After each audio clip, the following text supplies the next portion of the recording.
we ask you all those questions, we'll say, okay, what do you want to do today? So you tell us whatever it is. If you have some homework, or if you want to play trivia games with your favorite shows that you like to watch, or your favorite movies. And also something I forgot to tell you guys, we can read to you stories.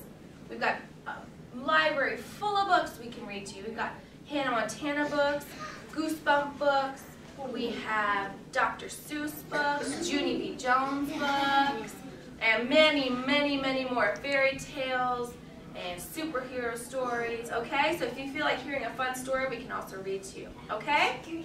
But before you call phone friend, who are you going to ask? Your mom and Your mom and dad, that's right. Okay, you guys, so now we're going to switch gears and we're going to talk about some safety stuff, okay? All right, so this stuff is really, really important, okay? So whenever I'm telling you guys some things, I want you to really picture it in your head, okay? So think if you were in that situation, I want you to picture it, because I know I have posters that have little stick figures and stuff on it, but I want you to really picture it being you and you being in that situation, because you know, things happen sometimes and we really need to be careful and we need to know what to do in case anything ever happens to us, okay? Okay, so let's see here. Who do you guys think, what is a trusted adult? Who can tell me what you think a trusted adult is? Your mom and dad would be a great example of a trusted adult. A trusted adult is an adult who we can trust and who we know that we're safe with, okay? So who are some of our other trusted adults besides our parents? our grandpa, grandpa, Your grandma and grandpa, absolutely. your grown-up friend, Well, your grown-up friends maybe like their parents? all the friends. Well, if it's a friend, they're probably not an adult. So we want, a trusted adult has to be an adult, okay? Uncle and aunt. Yes, your aunt and uncle, that's right. Who else? What about when you're here at school? Your teacher. Your teacher is your trusted adult. What about your nurse? Yes. Mm-hmm. What about your principal? Yes. Mm-hmm. That's right, that would be right. And what about the other teachers? Yes. Yes.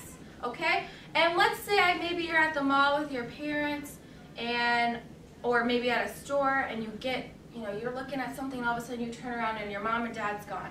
If you're at a store, who's a trusted adult at a store that you could ask for help? The people who work there. That's right, okay? That's exactly right. The people who work there, because they have a job there, so that means that they're a trusted adult that can help us if we ever were to get lost. If the police is there, absolutely. The policeman is definitely a great one, a great example. And what do we call someone who we don't know? What's the name that we call that someone who we don't know? Stranger. A stranger, that's right, okay? So a stranger means that it's somebody we don't know. How many people are there in this world that we don't know? 1,000. A lot, more than we can even count, right? So of all those people we don't know, does that make them bad people? No. No, not at all. Does that make them good people? Maybe. Maybe, that's right. We don't know, right? If it's a stranger and we don't know them, do we know if they're good or bad? No, okay? And that's what's tricky about a stranger is we think a stranger, is going to look mean, have sunglasses on and be really scary looking, right? Sometimes we think that, but you know what? That's not true at all. A stranger easily can look like someone who's, has nice clothes on, has a nice car, who seems really nice. It can be a man, it can be a woman, it can be, an older man, a younger guy, okay? A bad stranger could be anyone. So that's why it's really important